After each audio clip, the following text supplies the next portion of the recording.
Well, boys, it's another day back out here at Elevated AF, and today's actually a really exciting day because I just closed a deal on an over $1 million truck collection of some rare, super low mileage vehicles here. Now, I've gathered up a little bit of an army to transport all these, but this ain't gonna be enough. We got the hotshot truck with the crazy long gooseneck, the official Elevated AF tow rig with the drop deck, the semi and the big trailer here, but we got two more trailers to hook up, so I gotta figure out what we're gonna be using to grab the rest of the trucks here. Let's see, I'm thinking the dually first gen, because may as well. Now, the place we're going to has over 15 different vehicles, and I think the newest truck there is like a 97, I want to say. So definitely all older vehicles, a lot of first gens, some Fords, some Chevys, some GMC, and we may as well take the F350 Fummins, because why not? Now, depending on what the collection looks like, I have not seen it yet, so we'll have to see, but I may not be keeping all of them. I may keep all of them. I'm honestly not too sure yet, but we first got to go look at them before we make any decisions here. Now, I've got every available guy in the shop today, and they're going to be taking 4 of the trucks and trailers. I'm going to be taking 1, and then the last of the guys are going to be finally getting into this OBS dually that we've been trying to get done forever now. The coilovers that we needed to finish the lift finally came in. They're going to be tearing this apart finally and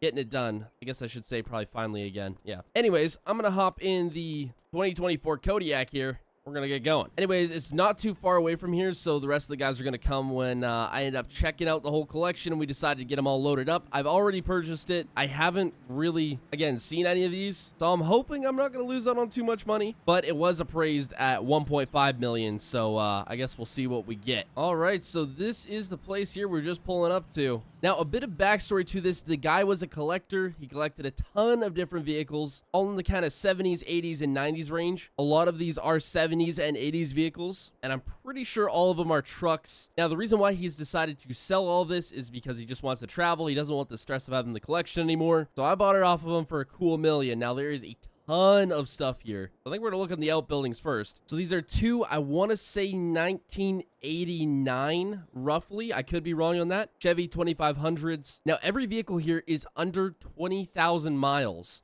which is just ridiculous. That's why they're worth so much. I think there's maybe one vehicle here that isn't, and that's the other vehicle we're going to go take a look at in a minute. So yeah, 2 of these. One's a single rear wheel, one's a dually. Now, I can't remember the exact year of this one, but it is a square body dually, all in a satin black. Just such a nice truck. Now, most of these are stock or pretty near, and I'm already seeing a lot of dollar signs, although I did pay a lot for this. What's on the other side here? So this was the truck I was talking about that's going to have over 20,000 miles. Obviously, it's a international, I think, what year would it be? A 1989 as well. Don't quote me on that.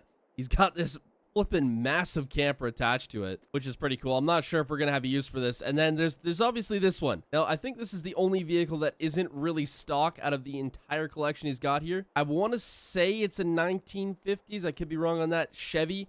It's on some seriously big wheels and tires. Bit of a lift. Now, I should mention all these vehicles run and are in perfect working order, which is even better. But I guess we should probably get into the main reason why we bought this place here. The absolute barn full of crazy vehicles. So there's Dodges on the right, there's Fords on the left. And when I say this guy loved first gens, I'm not kidding. There's 4 of them here. And he's got, yeah, just a few other Fords. Now, all of these Dodges, these are roughly the same year. We got a crew cab, an extended cab, a single cab, and then a single cab dually. All of these are pretty hard to come across. And to be honest, I might have to sell a couple of these because I already have 3 first gens at the dealership, and I don't think I need 4 more. And then this one is the newest vehicle that is in this collection. It's a 2nd gen single cab sport edition, I do believe. Super nice truck. I think it does have a bit of a lift on it. Nothing too crazy, but even 2nd gens nowadays, this rust free and this low of miles, crazy hard to come by. Now, going all the way back here on the Ford side, this is a 1970 Ford F-250. I can't remember the exact trim level of this one, but it kind of looks like, I think it's a replica of John Wayne's 70s Ford. I could be wrong on that too, but I'm pretty sure this would be it. Even these 70s Fords, crazy hard to find in this good of condition and low miles. Something a little more common would be this 1980s 350. We actually have another one of those at the shop. That's the Fummins. This truck, again, immaculate condition. I'm not sure if this would be factory paint. I don't know if Ford ever did like a emerald green type paint on these trucks. but kind of a rarer model because it is a crew cab and a long box to boot. Now, surprisingly enough, probably the most expensive vehicle in the collection right here, this 70s Ford Bronco. These can sell anywhere from $20,000 all the way up to like $250,000. Not sure of the exact value on this one, but I don't think we're touching this thing. I think it's going probably straight to auction because I don't even know what I do to this thing. I don't even want to touch it. We'll probably recoup a lot of our money just in this. Now, this one right here probably got to be my personal favorite. This 1974 Ford F100 International Edition. Just the red and the white color combo. Oh, don't get much better than that. Now, I think at the last Elevated AF shop, we had one of these come in. I've been looking for one ever since, but they're really hard to come by. So this thing is just flipping cool. Now, this truck right here is something really, really special. 1979 Ford F250 Ranger XLT. Crew cab long box. On top of that, this truck is extremely desirable. A lot of people want it, especially in this configuration and in good condition. And if you're in the market for a later 70s Ford, this is the exact truck you're going to want. And as far as I'm aware, the Ranger XLT was the highest trim you could get back in the day for these trucks. Just so ridiculously nice. It's not even funny. Now, there's about 15 vehicles here, and I'm not going to be able to haul them all myself. So I think I'm going to call the guys over, and we're going to get these hauled all back to the shop. They're already really clean and well detailed and taken care of, so we don't really got to do a whole lot. We just kind of got to figure out what we're keeping and what we're selling. All right, so I called the guys. They're on their way. I just have to get my trailer unhooked here and figure out which one I am exactly going to be taking, because I'm not even sure. There's just too many dang trucks here to even, but I'm guessing it's going to have to be this one. Oh, sounds so good. And I think we're only going to be able to fit one truck on this trailer.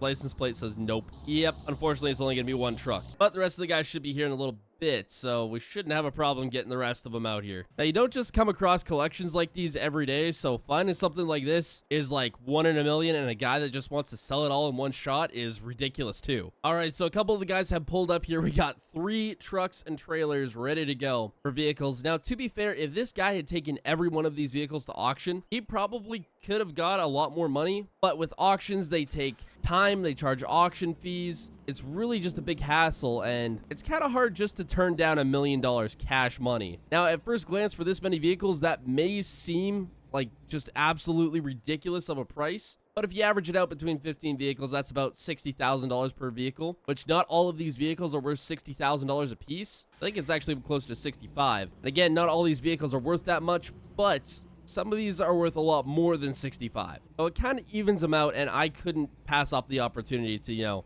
have a collection like this, even for a temporary little while. I'm not sure if I'm going to fit any more vehicles on there. Well, this one's having a hard time starting up, but I think we got it. Am I going to fit this last one on? Nope, not a chance. Okay, next trailer, I guess. I think this one's only going to be able to take 2, though. Now, this is one of the vehicles I'm pretty sure I'm going to keep because we used to build second gens at the old shop all the time. And when they're this nice, they're kind of hard to come by. I think we're keeping that one. Although this crew cab is going to take up a lot of room, that's for sure. I think all we're going to have room for is maybe a single cab. Probably about it. I'm hoping this first gen dually will fit on here. Oh, yeah, we're good. Plenty of room. All right, so that is every one of our trailers full here. And I think we're getting close to around half. I got 3 trucks in the barn, 3 trucks out here, and 2 out here. Although I think the old International, we're just going to run that back to the shop on its own. It doesn't really need to be on a trailer. But these old trucks, we're not putting any more miles on them than we have to. Anyways, the guys are going to meet me back at the shop, and I'm going to take my one little truck and trailer here while they take the rest of them. All right, so a few of the guys have made it back here. We got the semi and camper back. I ended up unloading my truck. Now we just got to unload all of these so we can go back for another round of trucks. I did end up putting my OBS out here, actually, because this is one of the vehicles I'm going to be selling, and I got to figure out what we're selling and what we're keeping here. Well, I've made some pretty good progress. This is what we got here so far. Definitely a lot more to go. I just put the Bronco in the showroom because I didn't even want a chance of this thing getting rained on. It's actually going straight to auction. I'm not even going to try to sell it. It's just going right to auction, and we're going to see what we can get out of it. Now, my other semi's waiting at the yard there, so I'm just going to take one of our other vehicles here, and we're going to go grab some more trucks. Might also call over one more trailer. I'm not too sure yet. We'll see how many we can get on. Okay, so it looks like both the Chevys are loaded up here. I think there's one more vehicle over here, 3 more in here, and 1 over here. Not too bad. Would you just look at this beast? It looks like we're also going to need maybe 1, 2 more trailers to get the last of the trucks here. I was really hoping we're going to be able to do without them, but we're definitely going to need them. I underestimated how many vehicles we could fit on one trailer. Well, we got our hot shots truck and trailer out here. I highly doubt we're going to be able to get all these on here, but we're going to try. Yeah, not a chance. We're going to need one more trailer yet. Oh man, this is getting ridiculous. And last truck is out of the building. We got everything cleaned out. Man, I really underestimated how much time it would take to haul this many vehicles. It is just gotten ridiculous. But I'll meet the other guys back at the shop, I guess. Well, we have the very last truck coming off the trailer here, and I just have a mess of trailers in the yard now. But we finally made it here with every single truck. Nobody got in any accidents, and it took absolutely all day. A lot longer than I thought it would, with how the shop was close enough to the collection, but yeah, still took all day. But if this isn't a sight to behold, I don't know what is. Over 14 trucks just right here. I don't know. It's going to be so hard figuring out what to keep and what to sell. There's too much. There's too much. I also think I have way too many trailers. No one shop is going to be needing this many. All right, so I got the yard looking a bit nicer here. A few of the trucks were put away and all that, but the only truck and trailer that's not getting put away today is the hot shotter. That's because we already have a couple vehicles with some serious interest in them that are most likely going to be sold, so those will have to go on a trailer and get taken away here. But I have too many vehicles now. I don't even know what to do with all these. The only question really is, which ones do we keep and which ones do we sell? If you guys have any suggestions, put them down in the comments. I know I'm definitely not keeping every one of these first gens because I have 3 in the shop already, but I feel like the crew cab could be cool to keep, and maybe the single cab. That's about it for now. On the Dodge end, I'm definitely keeping this F100 International. The rest of them, I'm not too sure yet. The Chevys, I don't know. And by keep, I mean they're getting built and sold. We don't really keep much here. But I hope you all enjoyed. Subscribe and goodbye.